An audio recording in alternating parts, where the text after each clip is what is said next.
peut-être pas la première fois, mais c'est une des rares fois quand même dans l'histoire du football français où le joueur ne veut pas partir, l'entraîneur ne veut pas qu'il parte, le club ne veut pas qu'il parte, et le gars va partir.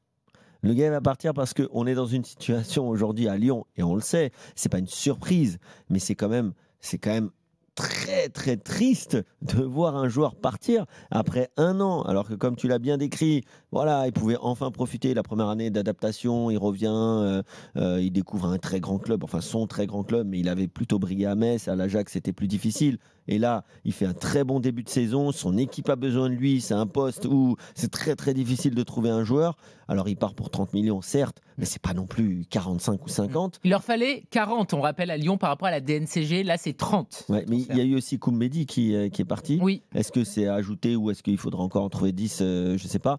Mais c'est ce que je disais. J'avais fait un avis dans l'after à la fin, là, juste avant la reprise, à la fin de l'été de l'after, où je disais qu'en fait, aujourd'hui, les clubs français, ils sont plus là pour gagner des titres. Ils sont plus là pour être champions de France. Ils sont là pour équilibrer les comptes. Ils sont là pour équilibrer les comptes, pouvoir passer la DNCG ou le fair play financier pour leur permettre de se réengager. Alors on sait encore une fois, je le disais tout à l'heure, que depuis des mois, des années, il y a un truc qui couve, qui dit que ça va être très très difficile pour les clubs français. Mais là, on est en plein dedans. Là, on est en plein dedans parce que ce Lyon-là, qui doit vendre un joueur vraiment pour sa survie, même si ils ont failli être rétrogradés, on sait, mais c'était Textor. On se dit, bon, bah, Textor est parti. On va peut-être avoir quand même quelques mois, allez, un ou deux mercato pour se rééquilibrer. Non, dès le premier mercato, alors que tu as fait un super début de saison, tu te retrouves dans cette situation. Donc, encore une fois, c'est triste et vraiment très grave pour le football français. Moi, je mettrais juste un petit bémol par rapport à tout ça. Moi, je suis entièrement d'accord avec Kevin, avec tout ce qu'il vient de dire. La situation lyonnaise, aujourd'hui, elle n'est pas due qu'à la mauvaise situation financière des droits télé et tout ça. Pour moi, c'est j'ai parlé de Textor aussi. Ouais. C'est pour moi le premier, celui que tu mets là, tu mets en avant.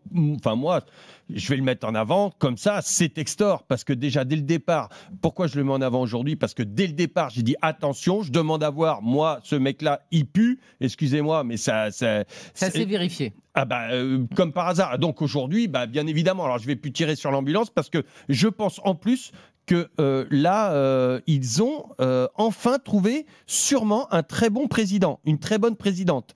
J'aime beaucoup ce qu'elle fait.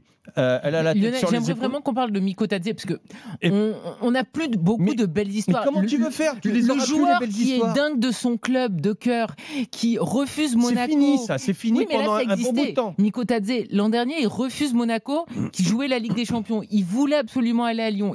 Il signe à Lyon. Là, c'est pas fake. Je veux dire, il y a des joueurs, tous les 2 ans, ils changent de club. Et à chaque fois, c'était le rêve de leur vie. Là, c'était une réalité. Et Miko Tadze, il était le numéro 1. Il y a même eu Lacazette qui lui envoie un message avant le premier match pour lui dire voilà, prends la suite, etc.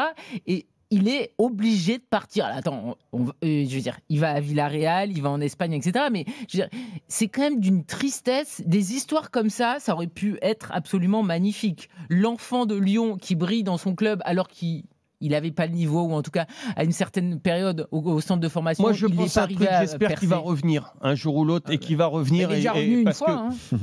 Oui, mais qui va revenir parce que là, à la limite, il part peut-être même pour sauver son club. Oui, il y a de ça.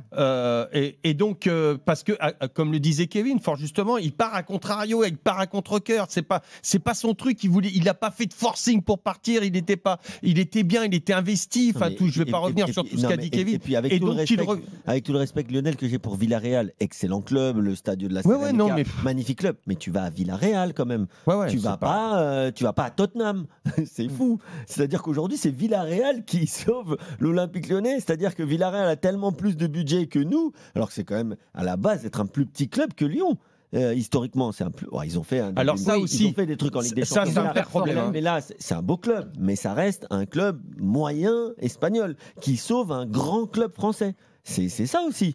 Il va pas, je sais pas moi, il va pas à l'Atlético Madrid. Il va dans un club moyen espagnol.